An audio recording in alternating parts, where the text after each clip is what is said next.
This is Dr. Karen, and this is the Are They 18 Yet podcast, where I help parents raise independent, self-sufficient kids without sacrificing their own identity and sense of purpose. I'm here to share practical day-to-day solutions for raising kind, successful, well-adjusted human beings and actionable advice for supporting systemic changes so we can make this world a more inclusive, accepting place now and for future generations.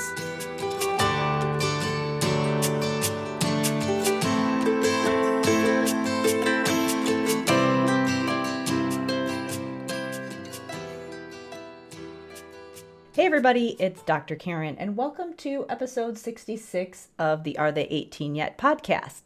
In this episode, I am going to talk about one of the common issues that's coming up for really a lot of therapists, teachers, and parents, and that is misinformation and also common mistakes. So the thing is that when I first started practicing as an SLP, I had a lot of information I needed to sift through in order to figure out how to provide effective intervention for my students. So back when I started, really the things that I was sifting through were things like online forums, peer-reviewed articles, textbooks, and then there were a handful of publications with therapy materials that I would often order from and things like that. So I had a lot of information I had to sift through on top of all the seminars that I was going to. So when you are a therapist with a full caseload, or when you're a teacher and you've got a ton of students who need you, that can be a lot when you also have paperwork, a full schedule, back-to-back sessions or classes. But nowadays, not only do teachers, parents, educators have to deal with the information overload of those traditional publications and pieces of information that were commonly out when I first started practicing, but also there's all this other information from social media, different online platforms where people can sell products. And while that does help people to share their message and get information into the hands of people who need it, I certainly utilize all of those methods. It also increases the amount of misinformation that people have to go through. So as a result, we're not just dealing with information overload, we're dealing with misinformation overload as well.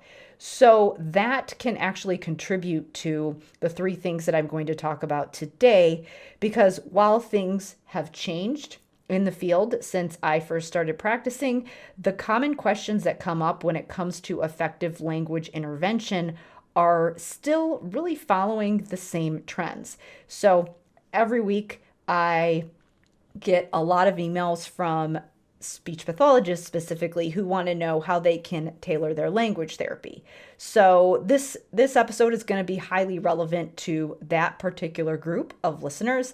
Obviously, if you're a parent or a teacher, it can certainly be helpful in understanding how to help your student or your child as well. But what I have found is that even though there's more information than ever, some of it being low quality, the common questions and the common challenges or mistakes that come up are still pretty similar to when I was practicing. And as far as the mistakes that I made myself and the things where, the places where I saw my colleagues getting stuck as well are still pretty similar. And a lot of those questions are things like, where do I even start when it comes to language therapy? How do I know what skills to target and what are highest priority and where to focus and how to sequence them? And then another question that I get a lot is, how do I write good goals for therapy? And so there are a lot of things and a lot of points of confusion that lead to those questions coming up again and again. And a lot of them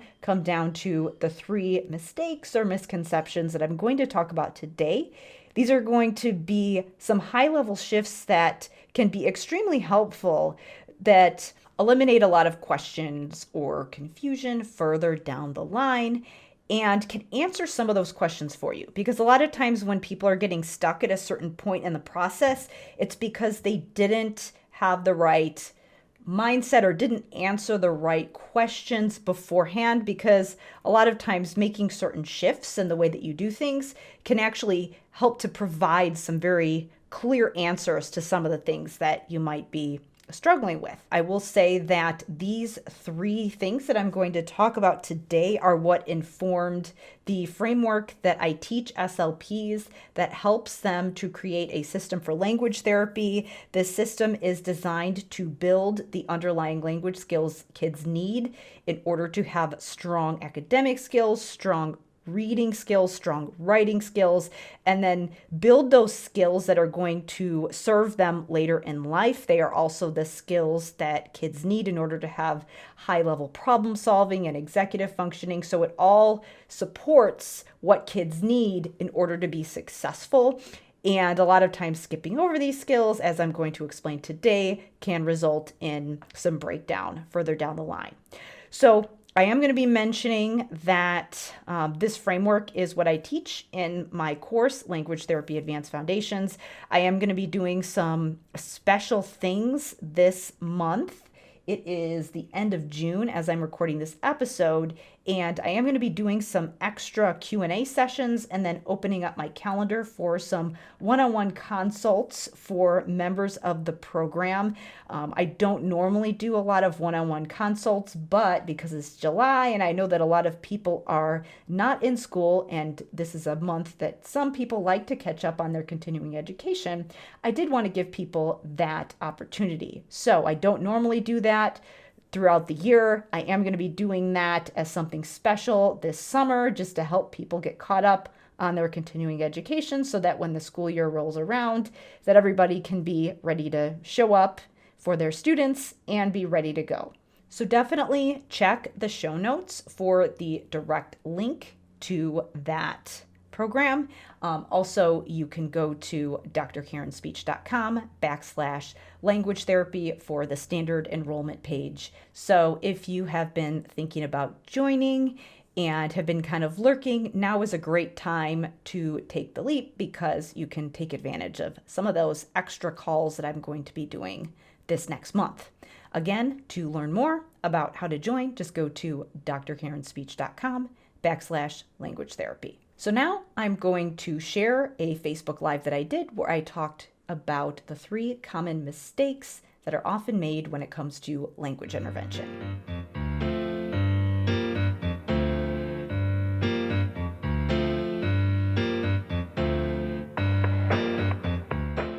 So today I am popping in to talk about the 3 common mistakes that people make when it comes to language therapy. So I wanted to just say, and I'll kind of abbreviate this compared to what I said before, but I wanted to just say that it's really common to do all of these things. These are things that I did all the time when I first started out as an SLP. And it's just because we have a lot of information available when it comes to being an SLP, and it can be really difficult to figure out where exactly you fit in when it comes to just solving this literacy puzzle, because there are so many skills that you could be working on, and there's a lot of information out there. You have a ton of peer-reviewed articles, and now, which is something that I didn't have to deal with when I first graduated, we've also got social media and a lot of information being shared there. So it can be really hard to sift through that and figure out what exactly to focus on to help your students move forward. So with that in mind, I wanted to talk about the common things that I see when it comes to where people get confused. And this is just based on my own personal experience and research, and then also based on mentoring SLPs and helping them create their own systems for their caseload when it comes to language therapy, and based on a lot of the questions that I get. So this is what formed the foundation for the framework that I teach SLPs when I show them how to create a process for language therapy. And then it also informed the curriculum that I design in my Language Therapy Advanced Foundations course for SLPs, which I'll talk about in a few minutes. But for now, I wanted to get into the mistakes. So mistake number 1, and there's going to be 3 of them today, but the first mistake is that a lot of times I see people treating the symptom of the problem before the cause. Now this shows up a ton of different ways when it comes to being an SLP, but when it comes to language, there is one key thing where people often get stuck. Now, when you get a language referral on your caseload, a lot of times there might be certain symptoms that are showing up. A lot of times kids are struggling with general comprehension. So for example, there might be a lot of goals about WH questions or stating the main idea. They might struggle to make inferences. And that's because, a lot of times kids might have gotten their reading instruction, and especially at this phase where they're kind of making that shift from learning to read to reading to learn, and the instruction in the classroom has really made that shift to focusing more on comprehension than decoding.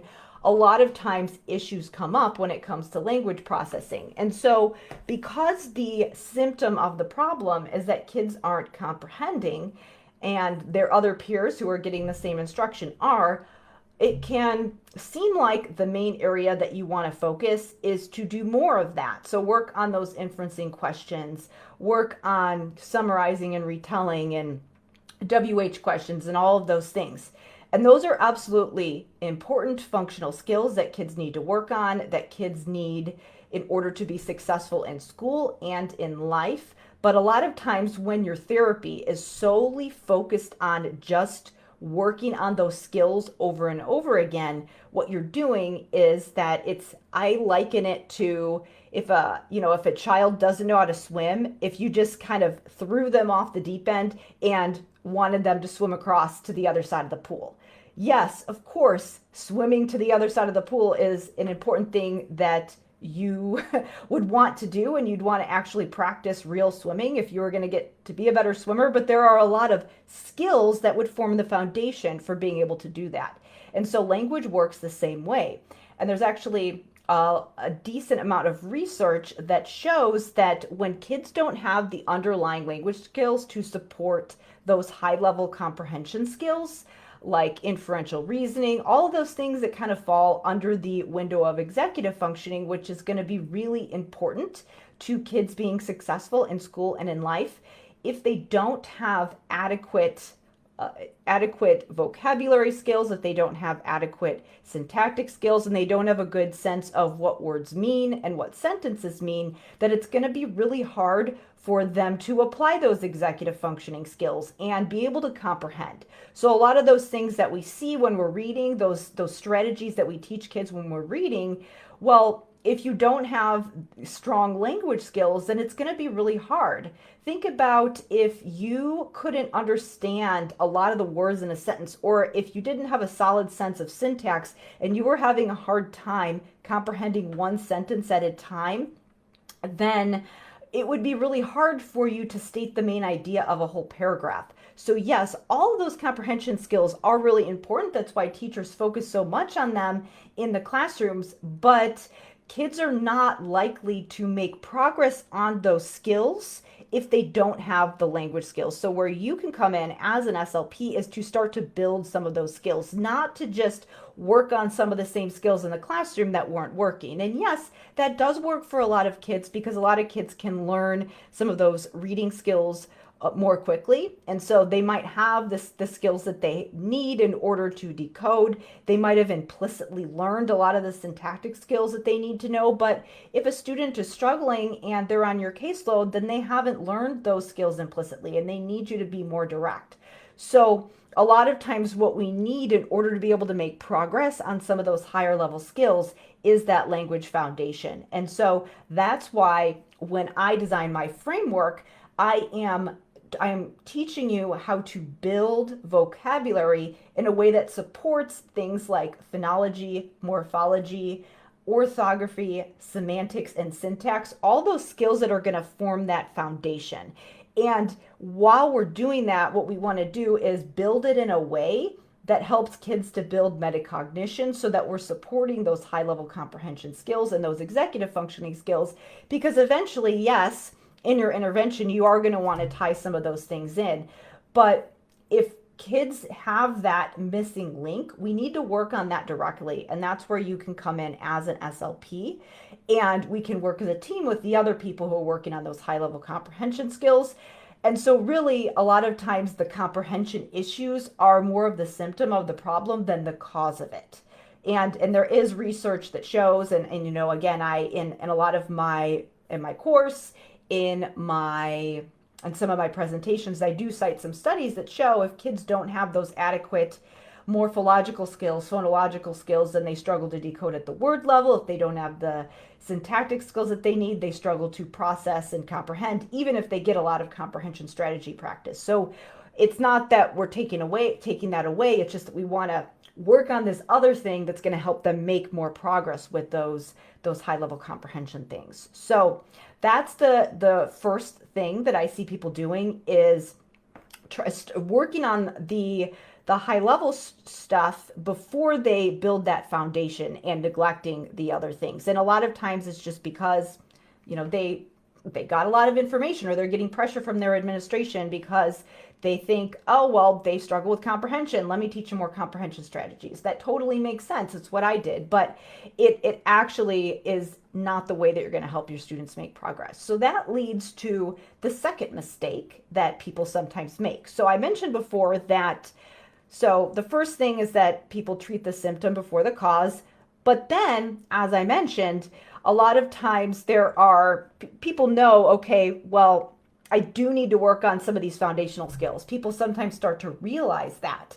And so they're like, well, so this is important. I need to work on sentence structure. I need to work on vocabulary. I need to build that foundation. But I also need to work on this other thing over here, these higher level skills. And it's like, there's so many things that are important, and then that can get kind of overwhelming because you feel like you have to do it all. So the second mistake that I see people doing is trying to work on everything at once, or trying to work on all the skills all the time.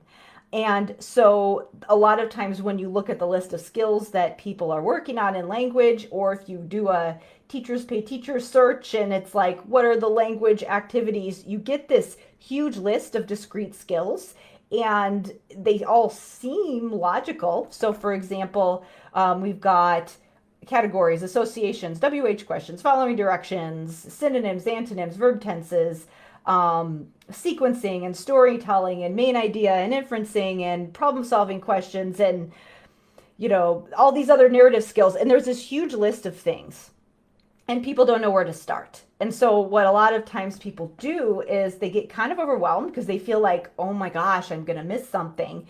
And so then they try to work on all of it at the same time, or they're trying to kind of frantically jump from skill to skill. And I totally did this when I first started. And what happened is that I was trying to work on so many things that I never spent enough time on one thing.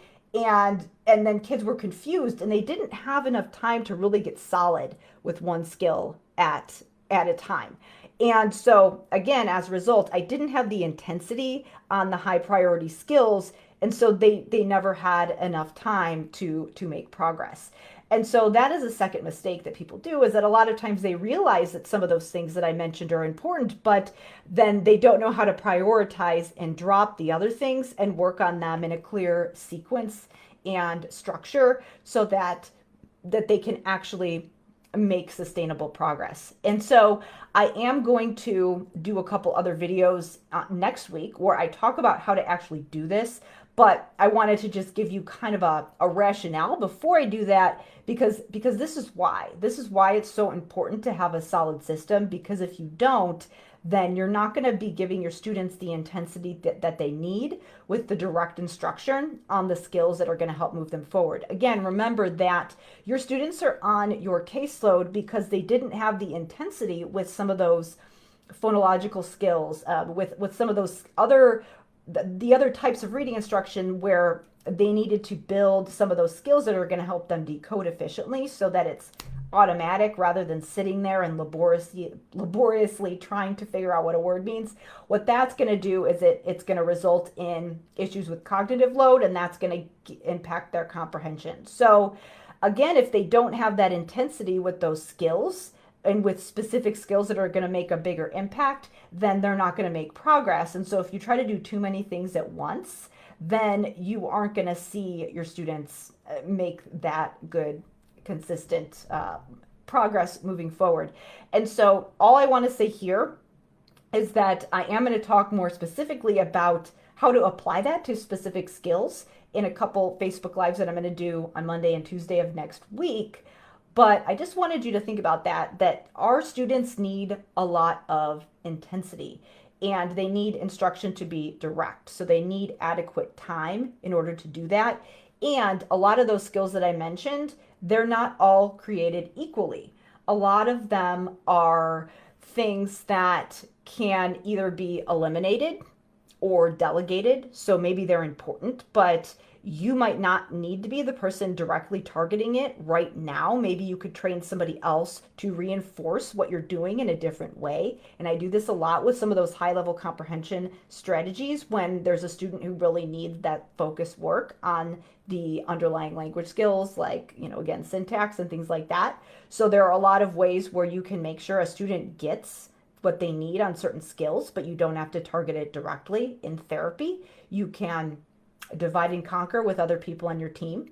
So some things can be eliminated, some things can be delegated, and some things can be prioritized for later. So you don't necessarily need to work on them right now. You might need to work on other things. And then some things can be embedded. So for example, there are certain skills, and I'll give you a specific example right now. One of them would be things like, verb tenses, pronouns, things like that, where you see a lot of goals for those on a language therapy IEP, but a lot of times those things don't need to have you don't need to have a one goal for every single grammatical skill that you're working on. They are important to work on, but you don't necessarily need to target them all directly. You might have another skill that is your main focus in therapy, but then you might be embedding some of those other things. And so that's how you want to think about that, is that you don't always need to have all the skills be your main focus. They don't all need to be a separate goal, and you want to do them in the right sequence. So we don't want to do them all at once. That's going to stress you out. That's going to stress your students out. And it's just not necessary in order for your students to make progress. So mistake number 1, treating the symptom before the cause. Mistake number 2, treating everything at once. And then mistake number 3, again, this kind of leads into what I've been talking about. So a lot of times people might, maybe they realized that they want to build those underlying language skills. Maybe they realized that they can't target all the things all the time. They know that these certain things are important. They know that they can't do all of them. They know that they need to delegate some or prioritize some.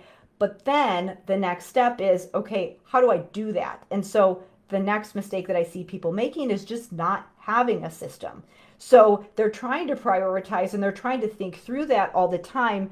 But instead of having a cohesive system that they start with that helps them to make a lot of those decisions up front about the sequence of the skills that they're going to target, the process that they're going to use and how they're going to cycle through the skills, a framework for understanding what things need to be delegated, what things need to be worked on directly, what things need to be embedded and prioritized. Instead of doing that, what they do is that they're kind of making a decision before each session instead of making a decision before starting a series of sessions.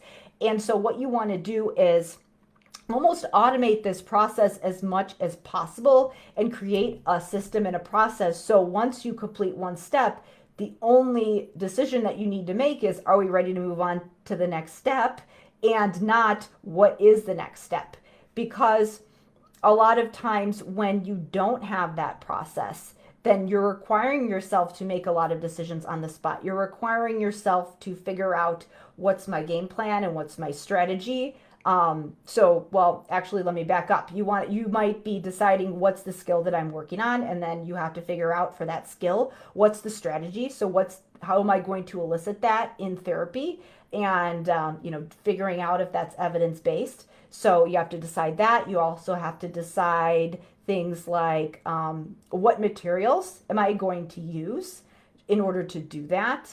And what's going to be the structure of my session. So there's a lot of things that need to be answered. And if you don't have a go-to set of strategies and materials, and if you don't have a framework for structuring those things, then it does require you to make a lot of decisions up front. And that means that you're spending a lot of time planning, you're spending a lot of time Googling for therapy materials, you're spending a lot of time just thinking and processing. And so when you actually show up to your sessions, you're tired, and it makes it really hard in order to figure out what decisions you need to make.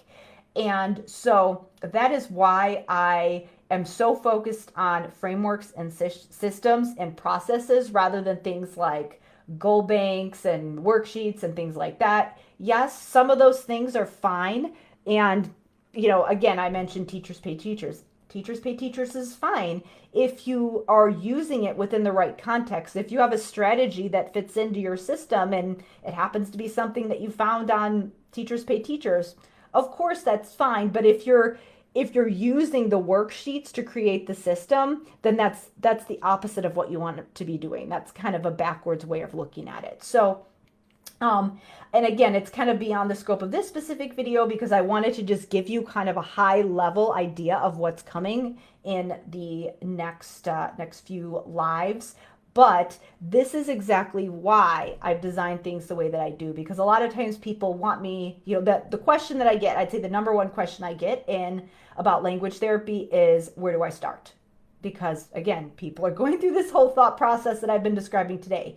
And so that's probably the number one question I get. And then the second most common question I get is, what goals do I need to work on in language therapy? And I would say that that would kind of fall in line with treating the symptom before the cause, because again, a lot of times the not knowing what goals that you need to write in language therapy are a symptom of not having a system. So that's why I don't create a lot of goal banks. I do have a process that I teach within Language Therapy Advanced Foundations that does outline some specific behaviors and skills that you can work on, but it's really more of a process for writing goals and problem solving rather than a goal bank itself, because I think that giving a goal bank would do SLPs a disservice if I'm not explaining the process that you need to do in order to write good goals. Because the way that my specific process works is that the behaviors and the skills that I list within that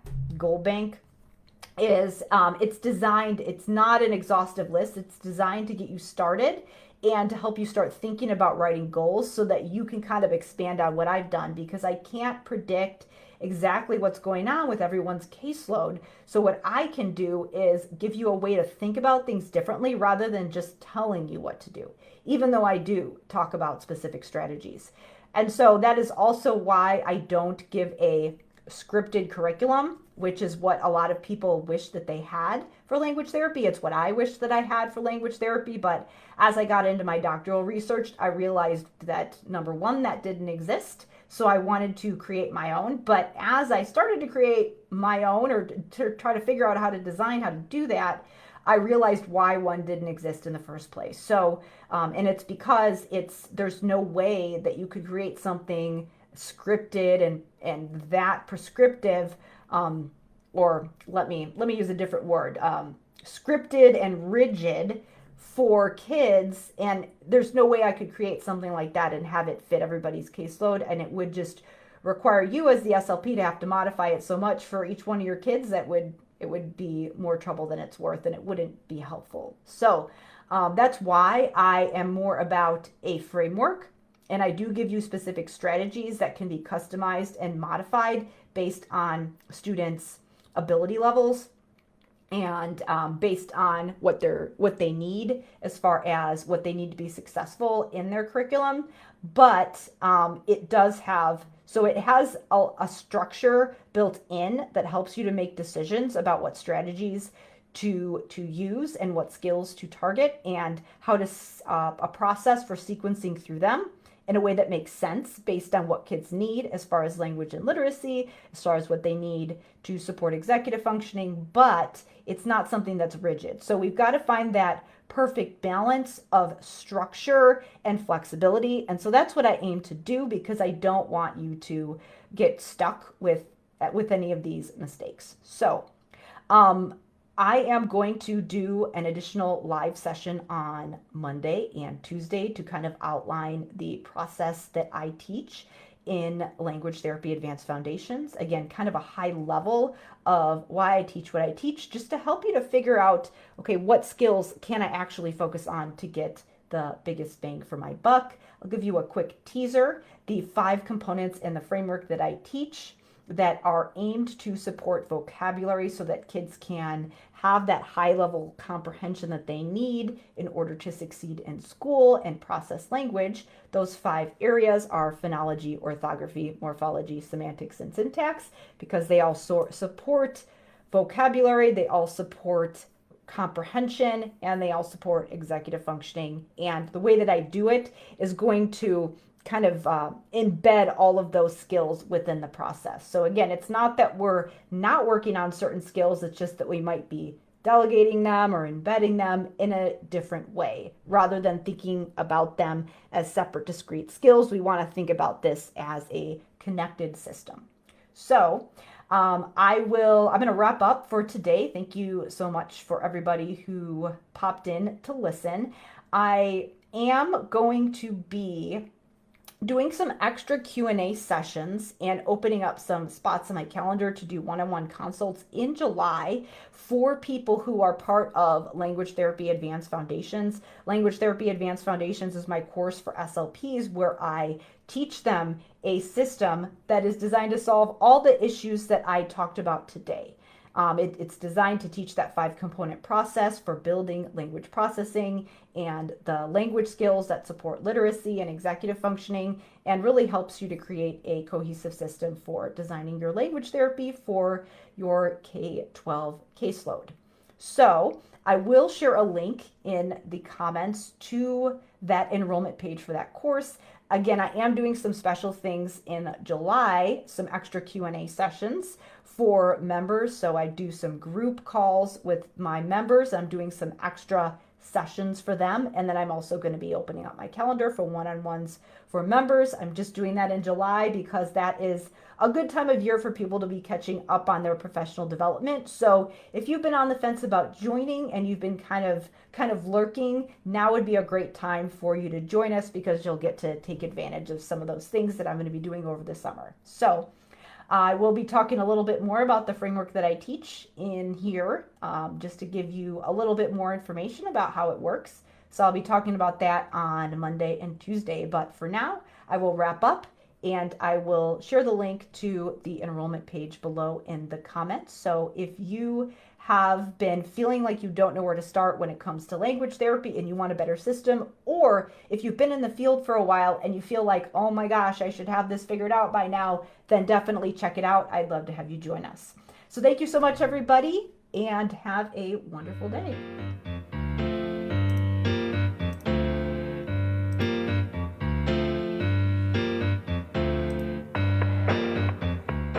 Before I wrap up, I just wanted to thank you again for listening and let you know that the next few episodes, I am going to be sharing the additional Facebook Lives that I did that walk through some more specifics about the framework that I teach when it comes to designing a good language intervention plan. So with that being said, if you want to learn more about this 5-component process and learn the specific steps to implementing it, specifically around building the language skills that are needed to support reading, writing, academic performance, high-level problem solving, executive functioning, and a lot of the skills that students will need in order to be successful in school and life, then definitely check out the Language Therapy Advanced Foundations enrollment page to learn all the details. Again, I'm doing some special things this summer, so if you have been thinking about joining, now is a great time to take the leap. To learn more, go to drkarenspeech.com/language therapy. Again, that's drkarenspeech.com/language therapy, or check the show notes for the direct link. Thank you again for listening, and I will see you in the next episode.